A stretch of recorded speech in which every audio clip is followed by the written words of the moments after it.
I found the pocket learners quite useful actually. In regards to the actual, cards themselves, obviously the farm animals and the vegetables are very easy for my sons to label because they're verbal autistic children and they're actually very bright.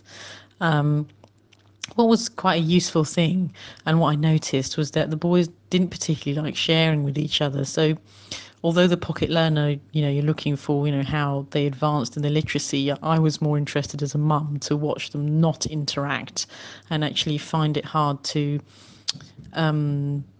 take turns. So it was interesting because even with simple games like Snap or Share or Show and Tell, for my boys it's very hard to sit by on a table and actually behave.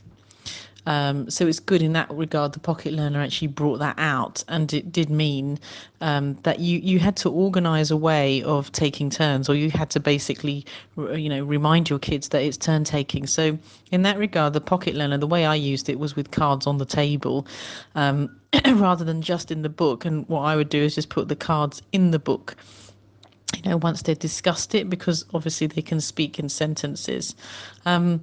The nice one was probably the vegetables, because my son likes cooking, and although it's all there and there's pictures, what I did was, I just made them develop that. So yes, it's a vegetable, yes, it's a cucumber, yes, it's a carrot, but what do you do with it? Do you chop it? Do you eat it? Do you wash it? You could ask all kinds of questions just based on a picture. So I find that the pocket learners are very versatile.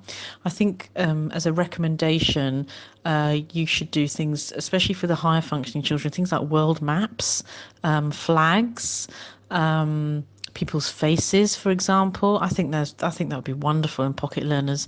Things like emoticons, the things that you see on phones and stuff, because children are used to seeing this kind of stuff. And actually you can build quite a lot of language around it, even simple language about being happy, being sad. But I really found that the pictures, although they began as pictures, for my children you could actually develop a conversation. Although, as I say, the hard thing, and I don't think it's to do with the pocket learner, I think it's to do with the fact that these are autistic children, is that they didn't want to share. They butted in. I have to be honest, we thought at one point the cards were going to be ripped to shreds. But it's great that they're kept in a box and kept in the book and the things. So I don't get it out all the time because, as I say, it's very hard to get my boys to sit down and pay attention properly. I think, to be honest, Noah would find it. He found it a bit babyish at first because he saw the pictures. He loved the owl because he thinks he loves birds. But he found it a bit like, what's this for? I'm in secondary school.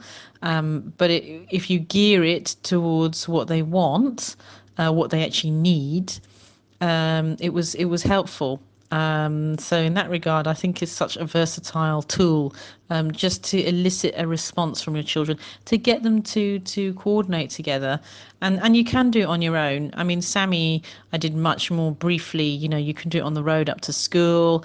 I think for Samuel, what sort of worked well was once again the food and the vegetables, because food is such a talking point in my house. So the food things were the things that sort of helped with their language. And I found that actually they engaged with me quite well. I think together they find it hard. But once you're in control and once you say, okay, let's talk about this, the carrots. What do we do with carrots? It's very interesting. So I think the pocket learner is a very good universal tool for children with very different development disabilities, and it works because it's pictures. And it's very nice and loose. You can make it to whatever your children need. So